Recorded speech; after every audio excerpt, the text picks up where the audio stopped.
Bueno, ¿cómo están? Vuelvo por acá nuevamente. Ahora sí, empecemos en firme con este webinar que nos corresponde el día de hoy. La verdad, muy agradecidos con la doctora Karina Zurita Vivero, quien es Medical Doctor, graduada en el 2012 de Médica General. Luego, en el 2019, se graduó de su especialidad en radioterapia. Actualmente es médica titular del Hospital Sol Caquito, que traduce Hospital Oncológico Solón Espinosa Ayala en la ciudad de Quito, Ecuador. Actualmente también es profesora de posgrado de radioterapia de la Universidad también Central del Ecuador y también está haciendo su especialidad en medicina nuclear actualmente en la Universidad Tecnológica Indioamericana, también en el Ecuador. Entonces, la doctora Zurita tiene bastante experiencia, no solamente en el área de radioterapia, sino que también se está formando en el área de medicina nuclear. Recientemente, hace un par de años, ellos implementaron la técnica de irradiación total de piel y es la razón por la que estamos el día de hoy reunidos para escuchar cómo fue esa curva de aprendizaje, cómo fue esa implementación, cuáles fueron los retos, cuáles fueron los desafíos, qué cosas pudieron hacer, qué cosas no lograron hacer. Poder tener una conversación el día de hoy con la doctora, escuchando pues su experiencia propia liderando esta implementación de esta técnica. Entonces, antes de darle la palabra a la doctora Zurita, quisiera nuevamente agradecerles a todos ustedes por el tiempo, tomarse el tiempo para asistir a este webinar. Los micrófonos están abiertos para que puedan hacer preguntas al final de la presentación de la doctora Zurita. Y si tienen alguna pregunta, también la puedan hacer en el chat o en el box de preguntas y respuestas. Entonces, la idea es que sea un espacio muy dinámico y que cualquier pregunta que sea es bienvenida. Entonces, muchas gracias. Adelante, doctora Zurita. Gracias por aceptar esta invitación. Bueno, buenas tardes. Muchas gracias por la invitación. En realidad, aunque no es una patología frecuente, yo pienso que es una patología muy importante porque cuando te llega, te pone a correr. Entonces, el día de hoy vamos a presentar algo de lo que nosotros hemos hecho aquí en el servicio de radioterapia del Hospital de Solca de Quito, con lo que es la irradiación total de la piel con RadioSAR. Entonces, voy a presentarles un caso clínico. Como para recordar, pues vamos a ver que la micosis fungoide no es más que un linfoma no Hodgkin, generalmente de células T, de muy baja incidencia. En realidad, nosotros vemos una incidencia de 1 por cada millón de pacientes, más o menos a nuestro hospital, que es quien acoge la derivación prácticamente de la región central y norte de lo que es nuestro país, Ecuador. Más o menos podría decir que nos llega uno al año, si no es cada 2 años. Entonces, podemos decir también que es de difícil diagnóstico por la poca incidencia precisamente. Y bueno, como para recordar que en etapas iniciales se muestra con eritema en placas autolimitadas que luego progresa a parches, finalmente puede verse como tumores, como ulceración, con un eritema generalizado y en realidad generalmente a los pacientes cuando nos llegan a nosotros nos llegan en etapas avanzadas de la enfermedad porque cuando tienen etapas iniciales y diagnosticadas con micosis fungoide generalmente se los quedan los dermatólogos, ¿no? Entendiendo que el tratamiento generalmente pues lo que hacen los dermatólogos es tratamientos tópicos, los mandan a fototerapia y cuando en realidad progresa la enfermedad y ya los remiten acá al hospital oncológico, ¿no? Podemos entender que tenemos etapas tempranas de la enfermedad y etapas avanzadas y en general la radioterapia está indicada en todas esas etapas, pero lastimosamente nos llegan en etapas avanzadas. Así que bueno, más o menos nos llegó esta paciente en el 2021, en junio más o menos, es una paciente femenina de 55 años de edad, viene de la región norte del país, que se dedica a actividades de jardinería, no tenía antecedentes importantes. Y cuando nosotros le conocimos, pues tenía lesiones eritematosas que ocasionaban prurito, más o menos de 6 meses de evolución, y acudió al hospital de dermatología de la localidad con diagnóstico de psoriasis. Posteriormente, ella notó crecimiento de lesiones tumorales en el tórax y el abdomen. Acude al hospital, le realizan una biopsia con un diagnóstico de micosis fungoides, por lo que le remiten a nuestro hospital. Entonces, cuando nosotros le conocimos a nuestra paciente, vimos esto. Vimos un eritema generalizado con lesiones en varias etapas, en todas las etapas de la enfermedad, en placas, en parches, y también tenía lesiones tumorales, como las que nosotros podemos ver aquí en el dorso de la paciente. Entonces, son imágenes que en realidad son muy difíciles de ver, porque cuando ves esto, en realidad te asustas y dices, ¿qué hago? Tenía en las manos, en las plantas de los pies también. Y esta es una foto general de la paciente. Como vemos, es una paciente que tenía un eritema en mayor del 80% de la superficie corporal. Recordando el TNM que nosotros podemos utilizar aquí, pues un T1 es con lesiones menos en el 10% de la superficie corporal, un T2 más del 10%, un T3 cuando ya hay un tumor más de 1 centímetro, un T4 cuando ya tenemos un eritema del 80% que esta paciente pues cumple, también tiene múltiples lesiones tumorales, tiene múltiples lesiones descamativas en parches. Y también se presentó con adenopatías a nivel de la ingle, a nivel axilar. Entonces, es así como llegó a nuestro hospital. Entonces, para el diagnóstico, bueno, ella ya vino con una biopsia, lo adecuado es hacer por lo menos 2 biopsias de piel o una de la lesión tumoral que esté más indurada. Se hizo una biopsia de la lesión del antebrazo derecho que nos dio un linfoma cutáneo de células T, micosis fungoides, una tomografía corporal que nos hablaba de múltiples ganglios cervicales, axilares, mediastinales, retroperitoneales de hasta 6 milímetros, inguinales de hasta 22 milímetros. Entonces tomamos una biopsia del ganglio axilar, que era de 17 milímetros, y de la ingle también, que eran de los más grandes.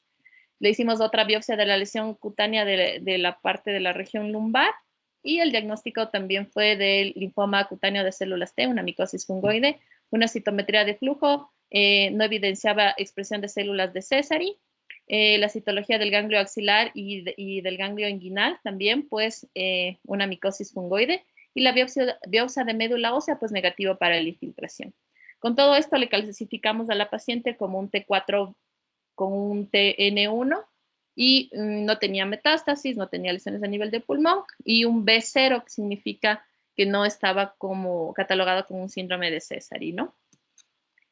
Entonces, cuando llegan esos pacientes, uno dice, ¿qué hago?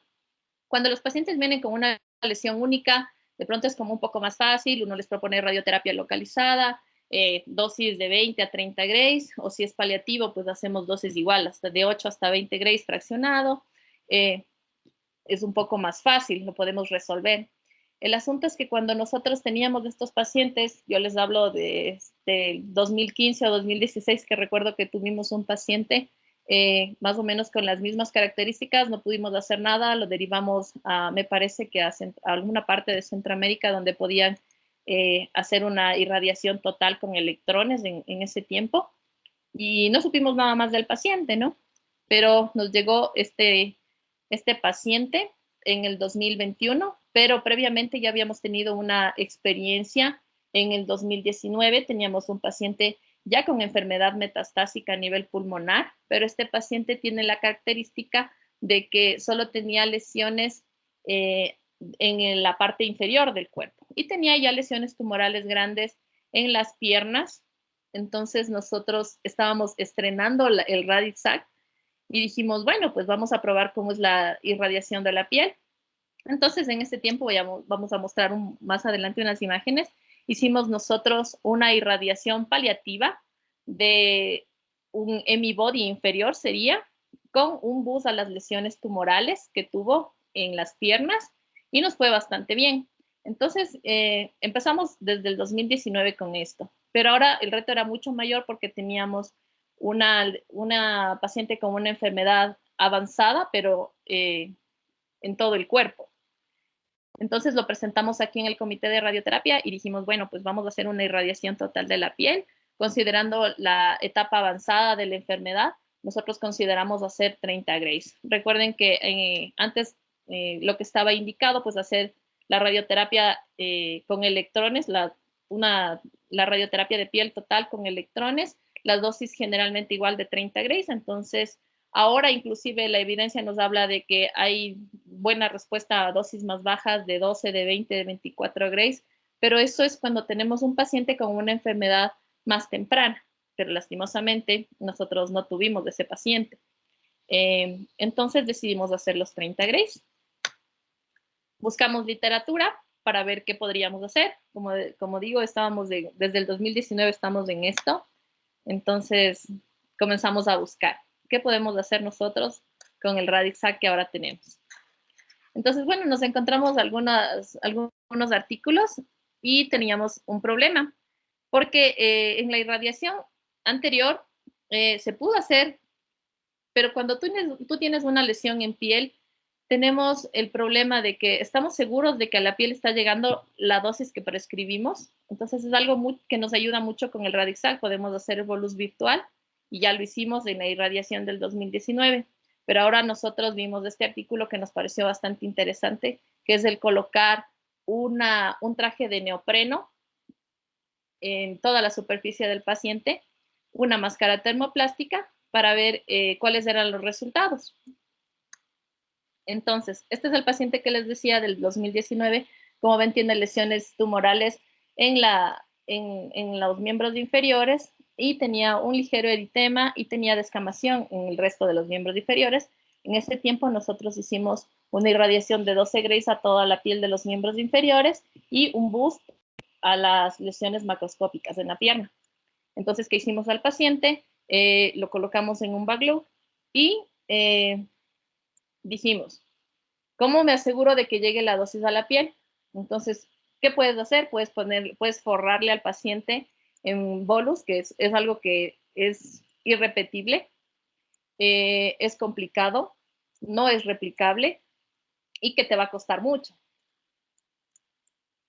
Ahora, lo que hicimos fue pedirle a la paciente que compre un traje de neopreno, que es el que está utilizando la paciente en la simulación. La paciente era un poquito, tenía un sobrepeso grado 1, entonces no le cerraba el traje que consiguió.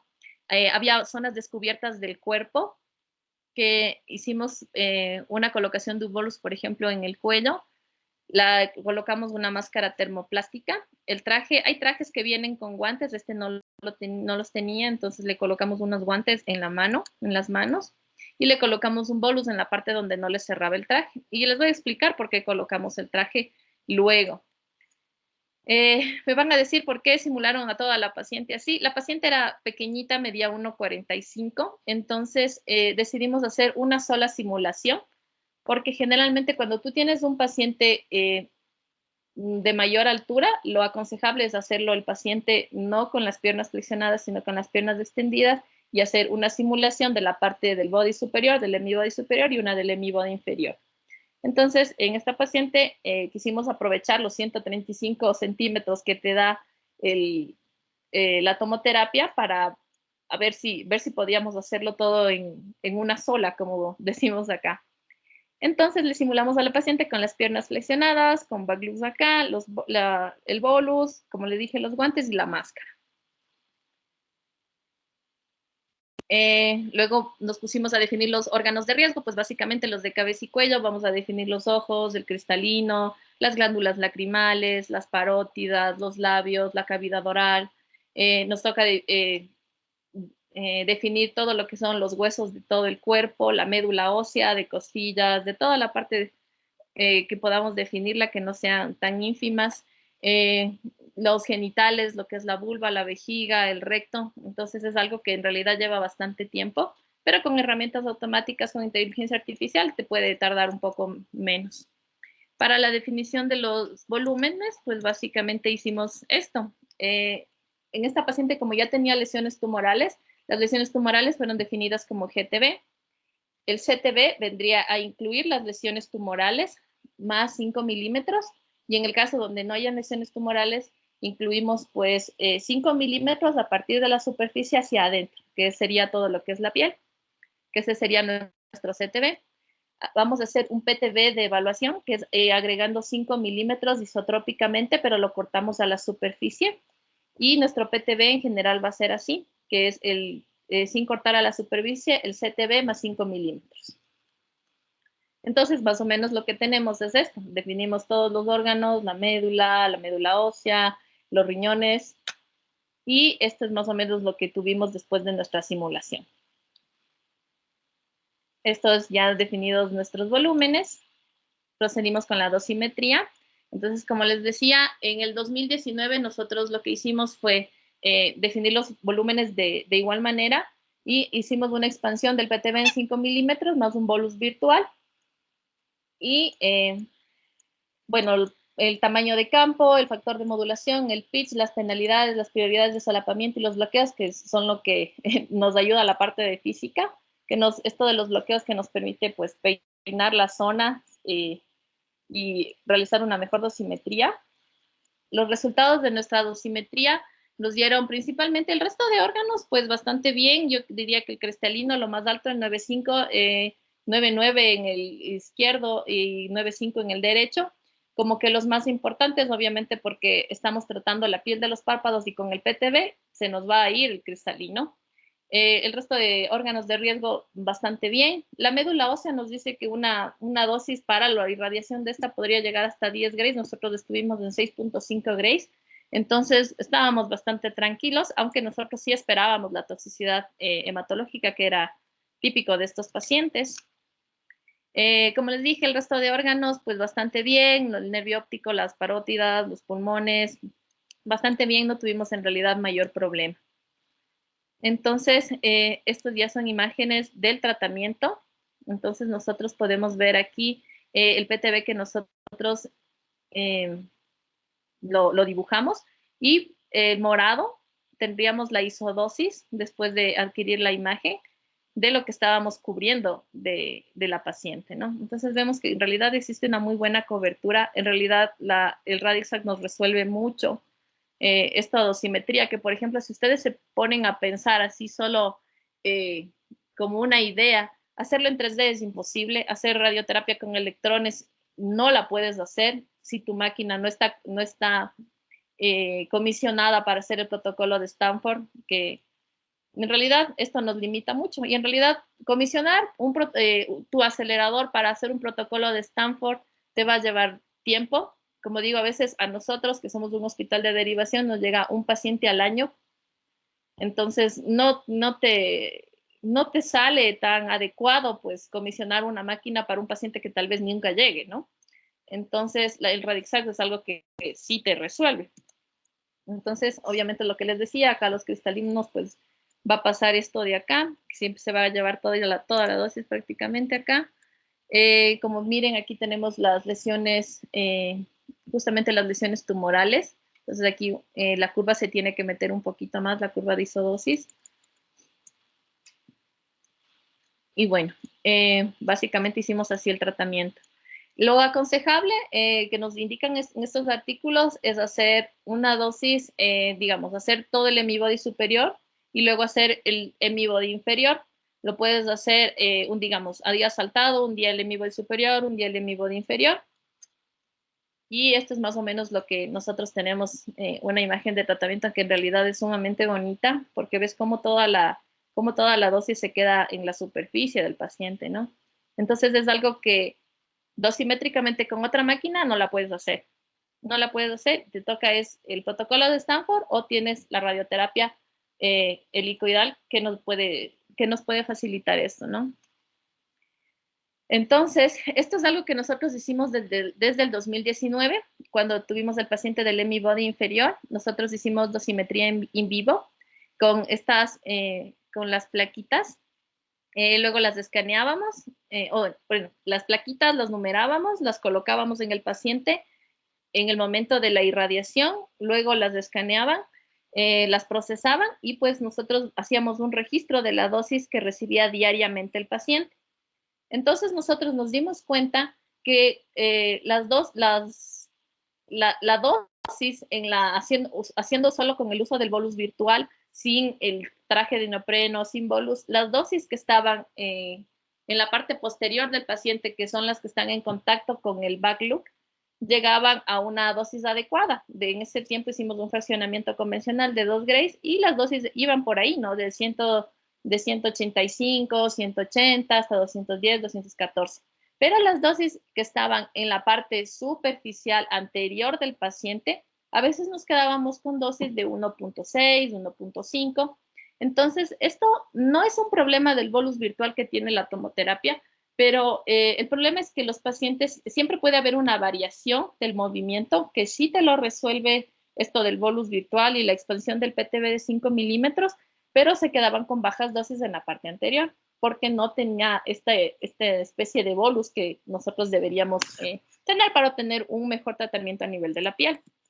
Entonces, por eso decidimos utilizar el traje de neopreno, que nos resuelve mucho esto, porque en esta paciente hicimos lo mismo. Entonces, colocamos las plaquitas numeradas previo al tratamiento. Las plaquitas las colocamos debajo del traje de neopreno. Y estos fueron nuestros resultados. Nosotros pusimos alrededor de 87 films en las 9 de las 15 sesiones. Aquí están numerados todos.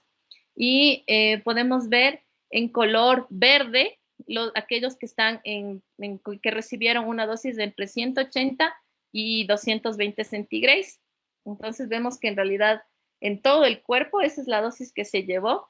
En un tomatito más claro podemos ver dosis de entre 160 y 180 centigrados, y en este otro color un poco más tomate, 140, 160, y en realidad vemos que son muy pocas. En realidad son en las rodillas, en los codos y en los tobillos, pero eso nosotros lo solucionamos y les voy a explicar con qué. El asunto es que como el traje se cortaba más o menos a la altura de los tobillos, nosotros colocamos unos calcetines en la paciente, calcetines húmedos que nos hagan un efecto de bolus, y funcionó.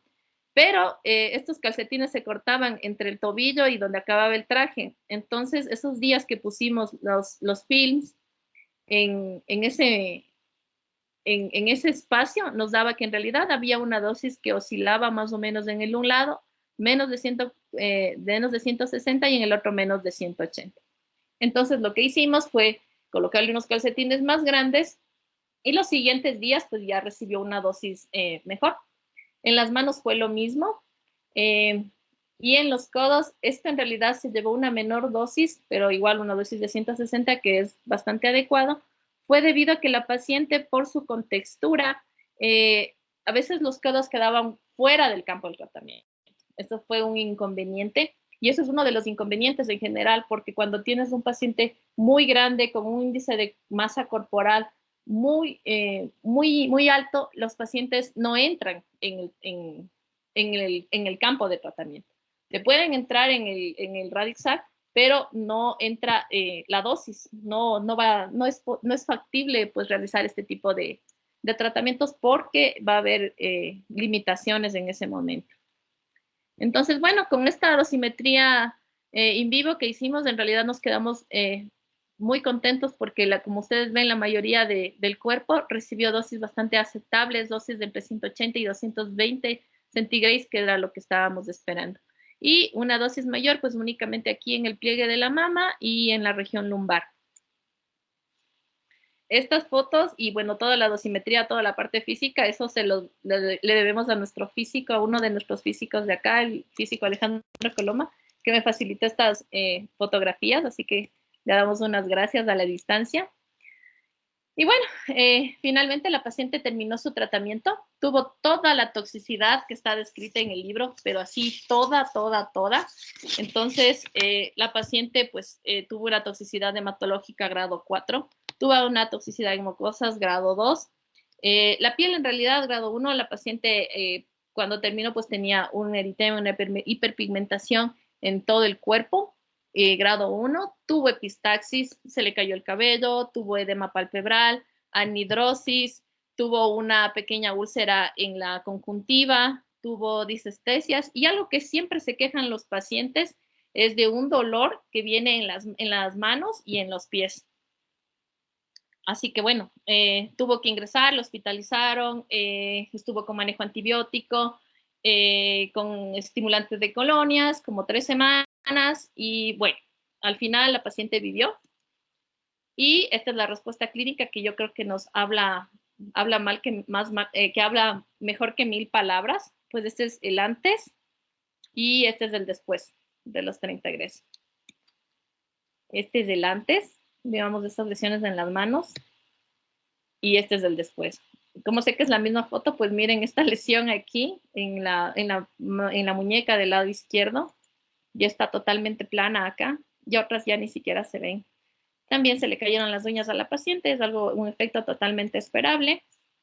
Miren cómo la paciente, pues, al control de los 15 días viene, pues, prácticamente con todas las lesiones aplanadas, inclusive la más grande, que era esta del abdomen, que es esta de aquí, más o menos al nivel ilíaco, pues ya no tiene nada, ¿no? Entonces, es algo que nos contenta mucho. Esta fue una foto a los 15 días de haber acabado el tratamiento. Miren, este es al mes más o menos, esta lesión que era la del abdomen, una de las más grandes, pues totalmente plana. Estas lesiones de la espalda, las de las piernas, los pies limpios.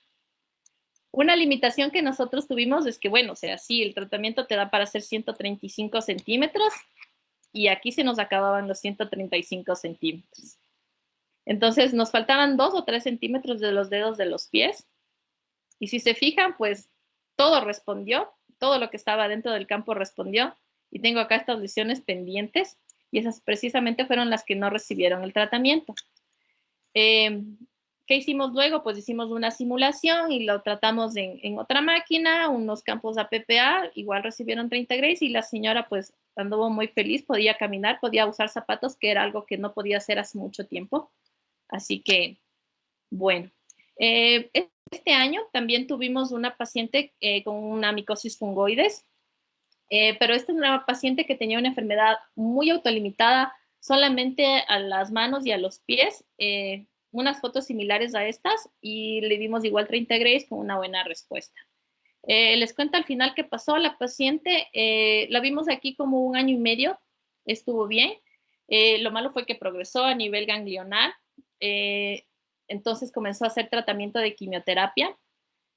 Las lesiones en la piel estuvieron bastante bien, únicamente aparecieron otras en la pierna, pero prácticamente luego de 2 años, y la metieron a quimioterapia.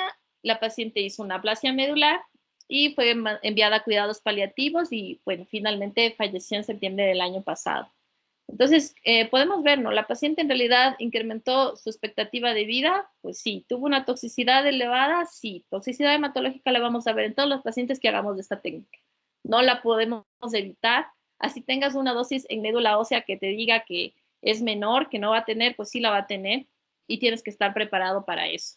Entonces tienes que tener lista hospitalización, indicarle a la paciente pues todo esto, de pronto que esté preparada para esto, porque sí es muy difícil el continuar con un tratamiento que te demora tanto tiempo para su programación, su planificación. El tiempo en máquina, pues tratar a una paciente en un ME-Body te tomará alrededor de 1 hora, otra hora para el ME-Body superior. Vas a tener que hacer pausas probablemente.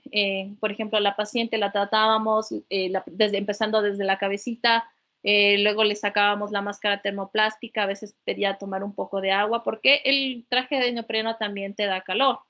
Entonces es bastante agotador para un paciente estar inmóvil durante más o menos 1 hora, entonces sí es bastante complejo. Y también el tiempo en máquina que te lleva es bastante difícil, pero bueno, en todo caso es una buena respuesta para los pacientes. En realidad que la paciente se fue muy agradecida, pues pasamos de esto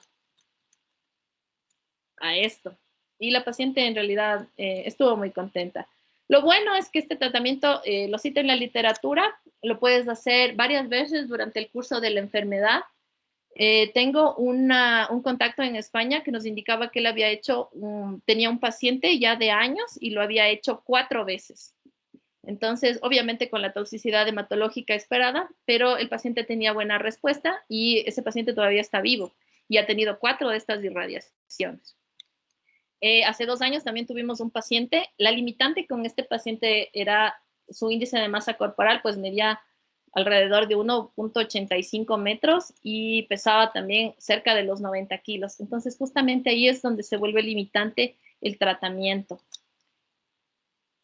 Entonces, es bastante difícil darles una opción de tratamiento a ese tipo de pacientes.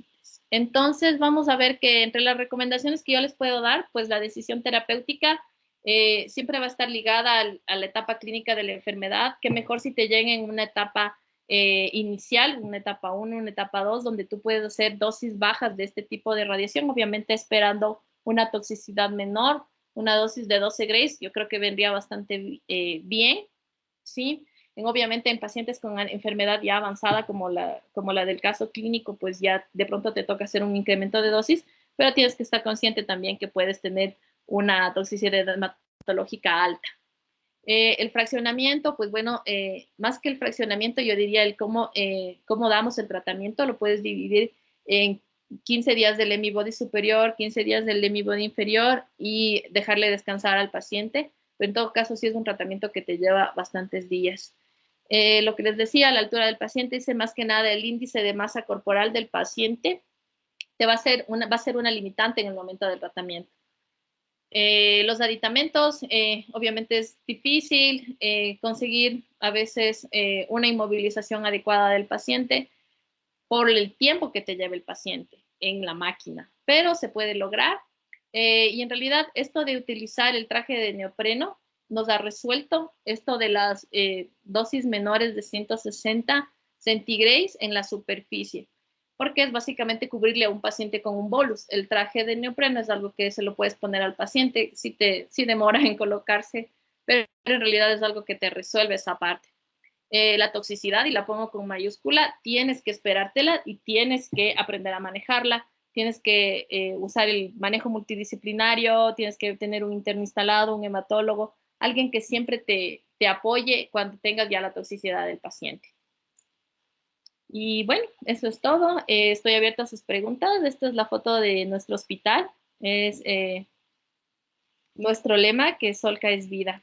Es donde atendemos a muchos pacientes. Nosotros tenemos una ala pediátrica, tenemos el área de cirugía, de oncología, de radioterapia y ahora tenemos un nuevo centro de medicina nuclear que esperamos que ayuden mucho a nuestros pacientes. Y eso es todo. Muchísimas gracias, doctora. doctora. Muy complacido de la presentación suya el día de hoy. Bueno, tenemos algunas preguntas aquí en el chat. La primera la hace David Alejandro Agudelo. Hola, buenas tardes para todos. Una pregunta. Hablando del bus locales posterior al tratamiento, ¿hay alguna zona que se presente frecuentemente, ya sea zona inframamaria, zona perineal, axilas? Esto comparando con la técnica Stanford. Y respecto al movimiento respiratorio, ¿se tiene en cuenta alguna consideración durante la planeación? Esto lo hace también David Alejandro Agudelo. Y la tercera, doctora, ¿es viable el uso de protectores en uñas para evitar la caída de estas?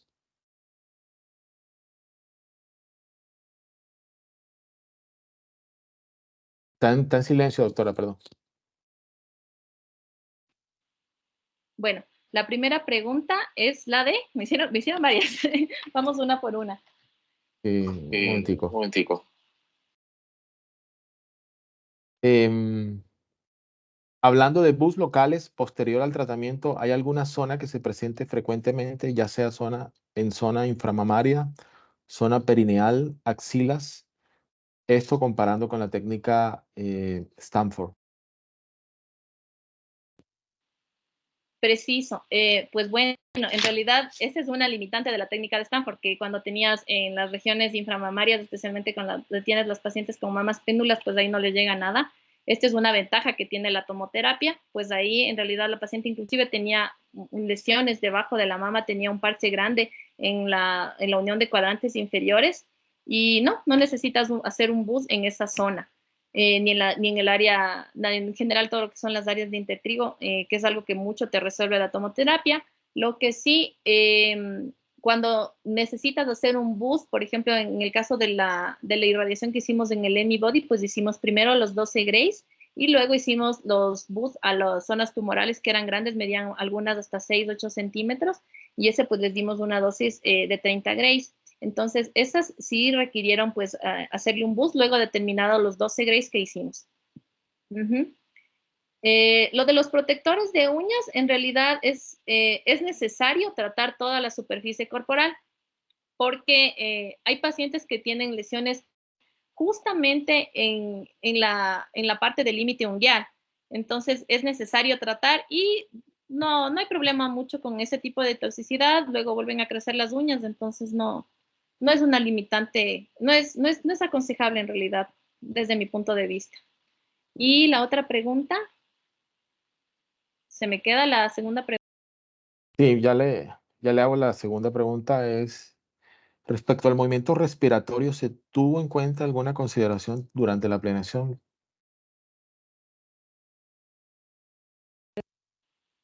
No, en realidad, la paciente, o sea, primeramente lo que tienes que hacer es explicarle a la paciente que es un tratamiento que se va a demorar.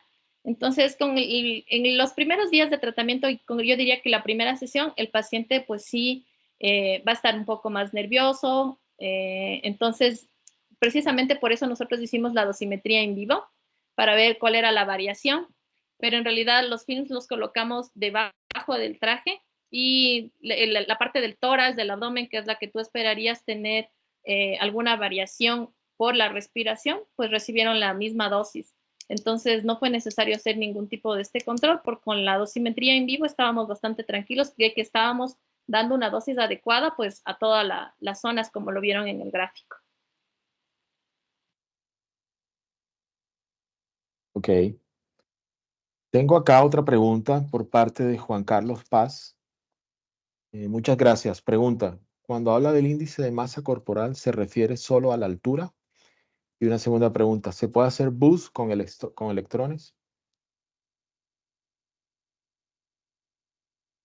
El micrófono, doctor. Ya, sí, el índice de masa corporal, pues no, el índice de masa corporal es algo que valora la altura y el peso del paciente, la contextura del paciente. Entonces, bueno, o sea, en realidad los pacientes que nos dan problemas a nosotros son aquellos pacientes que, perdón el término que voy a utilizar, pues son gorditos, ¿sí?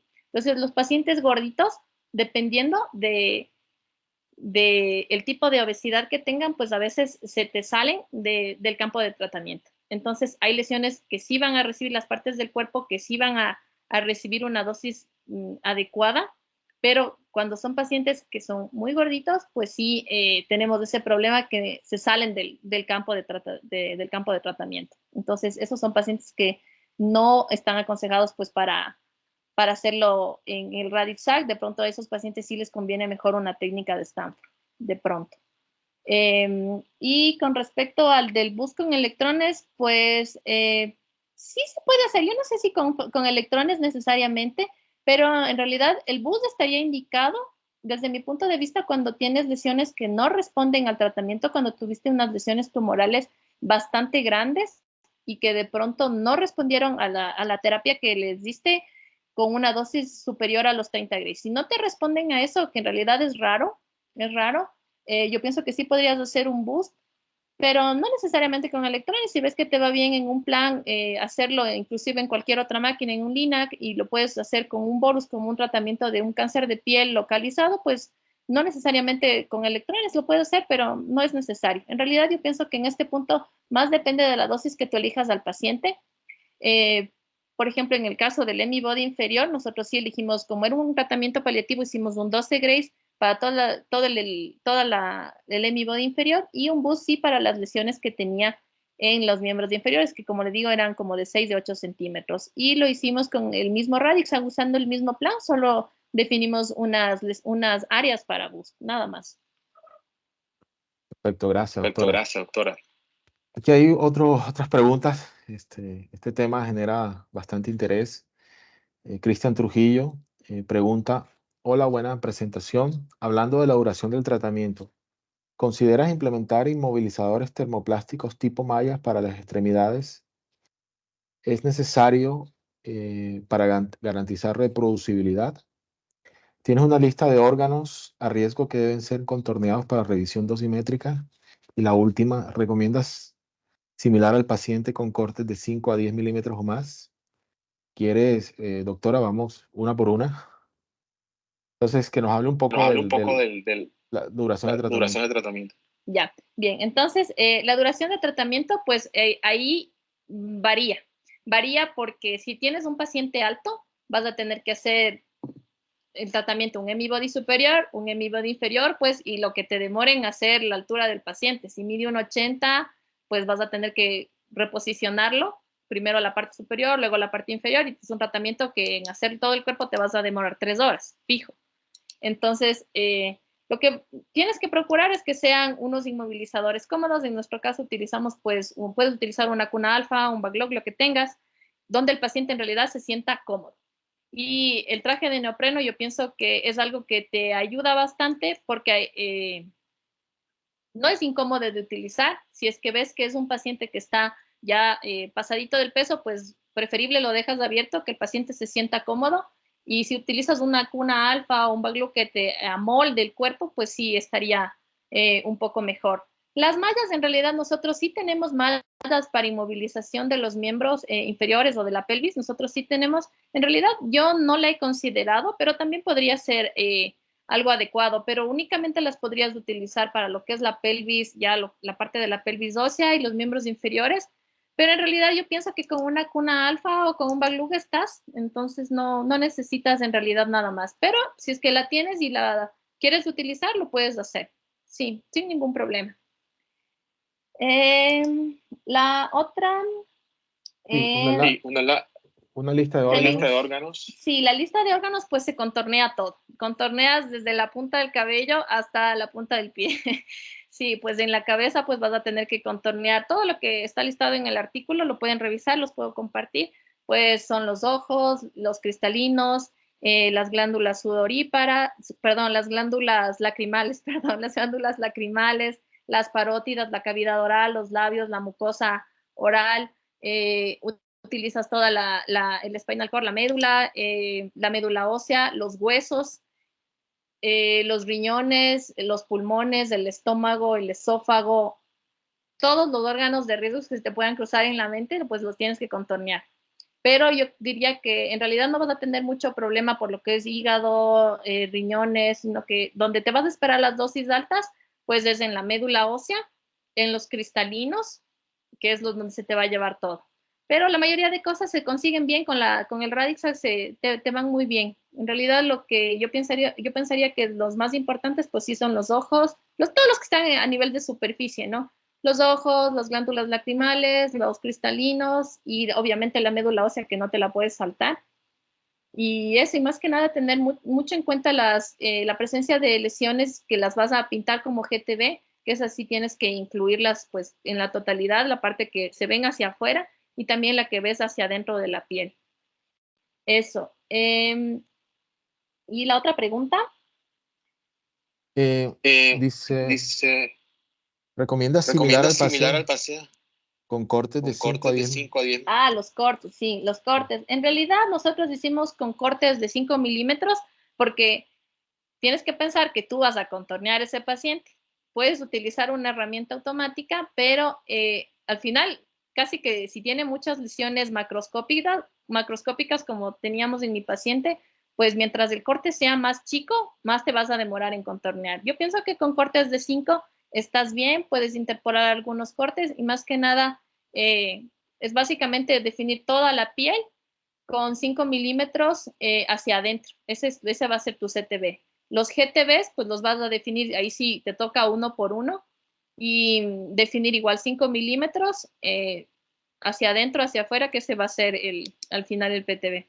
Entonces, eso sí tienes que tener en cuenta. Siguiente pregunta. Sí, yo tengo otra pregunta acá. David Agudelo también pregunta.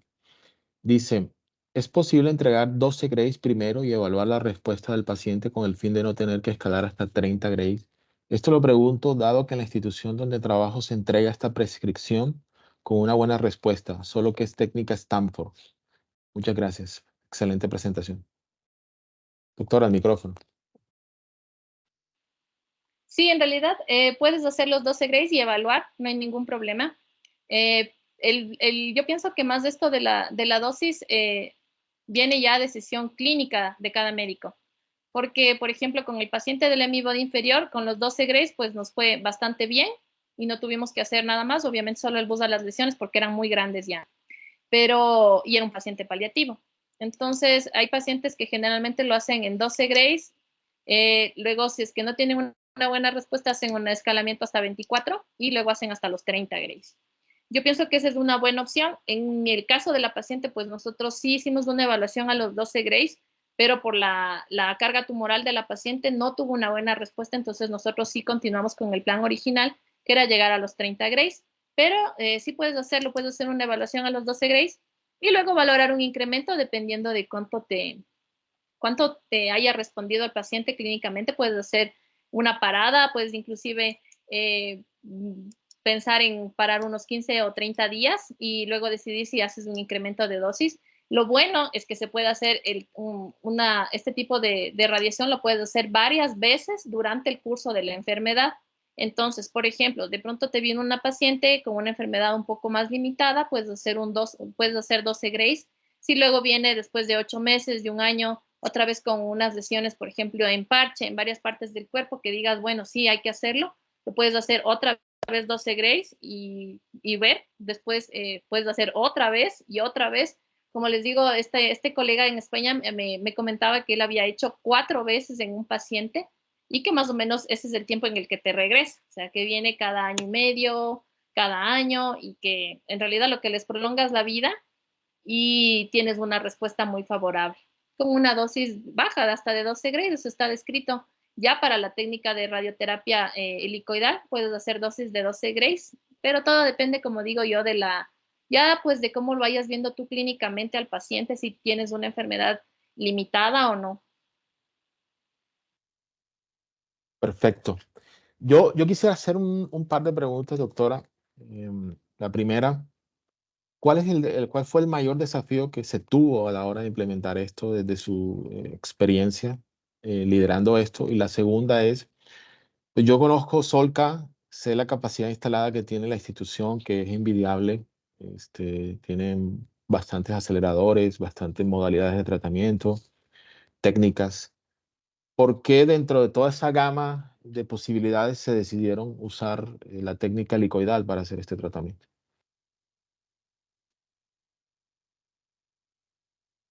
El micrófono, perdón. Bueno, yo pienso que el reto más grande fue el tiempo en máquina.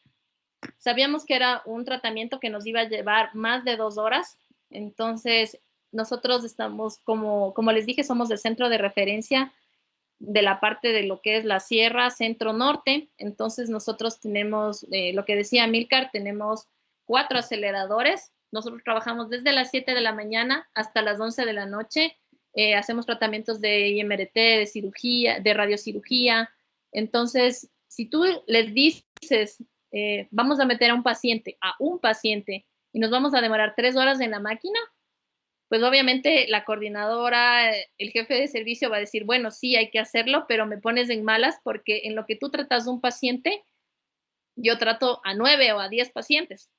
Entonces yo pienso que ese es el reto más grande, el tener una lista de espera larga, prolongada, y que un paciente de estos, pues sabes que te va a ir bien, pero sabes que te vas a llevar el tiempo de otros pacientes, porque es así, es un tratamiento bastante largo.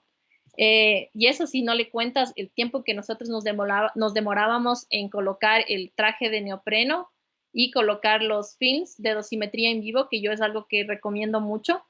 Sí te lleva más o menos unos 20 minutos, entonces inmovilizar al paciente también. Y como les decía, no solo es irradiar al paciente, sino tener en cuenta que el paciente se cansa, también le da calor, suda, y mantener una posición por más de 20 minutos es sumamente complicada. Entonces, sí, yo pienso que ese es un desafío más que nada para el paciente.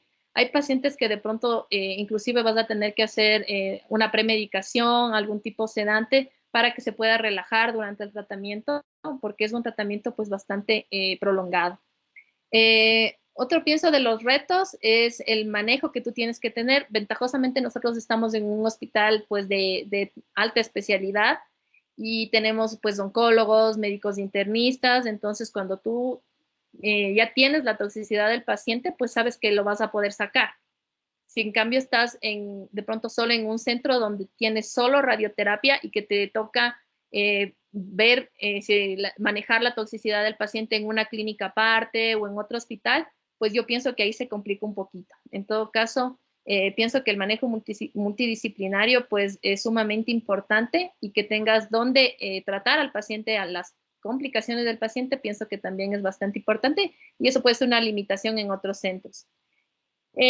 ¿Por qué elegimos el RadixAct? Pues nosotros, como lo dije en el EMI Body inferior que hicimos en el año 2019, cuando ya teníamos el RadixAct, nosotros, bueno, nosotros no, los físicos hicieron un plan como una opción terapéutica, entre comillas, para ver qué pasaba pues haciendo el plan en otro acelerador.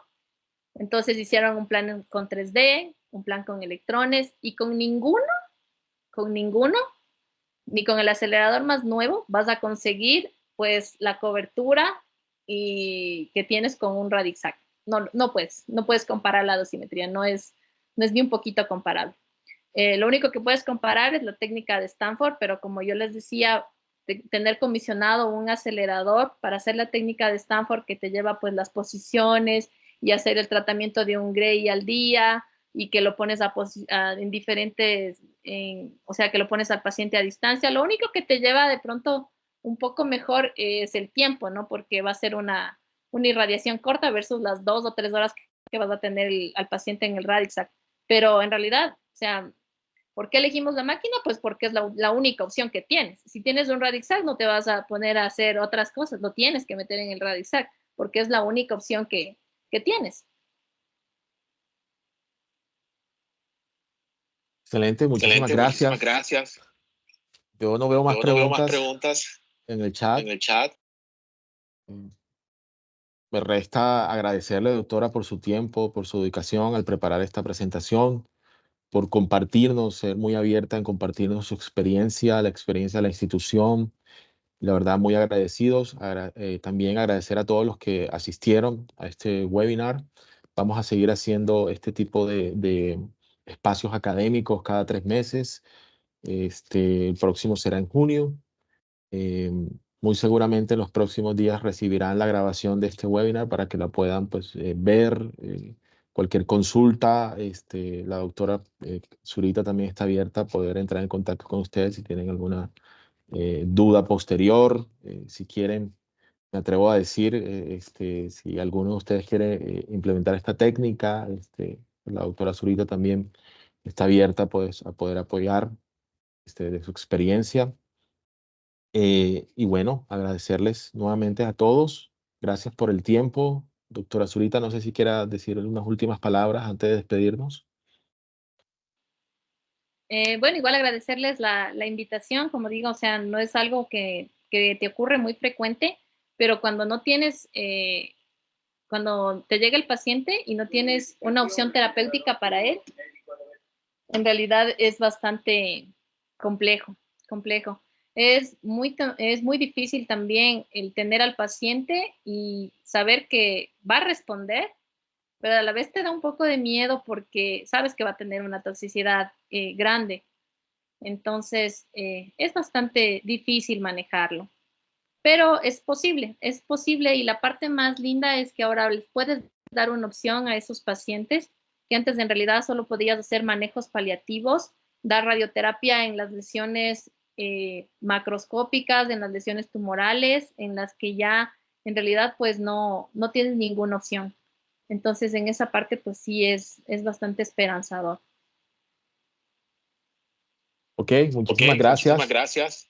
Entonces, les agradezco a todos y damos por culminado el webinar. ¿Sí, Luisa? Acaba de hablar, creo que la doctora. Sí, hay ¿No más. quién? acaba de hablar María Cristina Plazas y también David Agudelo. Ok. Doctora, perdón, aquí hay una última pregunta. La doctora María Cristina Plazas pregunta, bueno, dice, excelente conferencia. Al realizar el tratamiento hemisuperior y hemiinferior, ¿se presenta alguna zona de superposición? ¿Cómo lo evitan en el caso de presentarse? Ay, sí, es una excelente pregunta. En realidad, por ejemplo, nosotros lo que hacíamos, bueno, como vieron en la fotografía, nosotros simulamos a todo el paciente.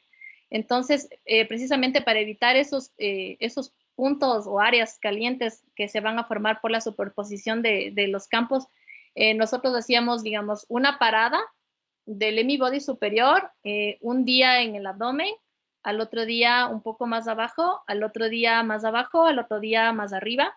Entonces, para evitar este tipo de superposición, que sí la va a haber.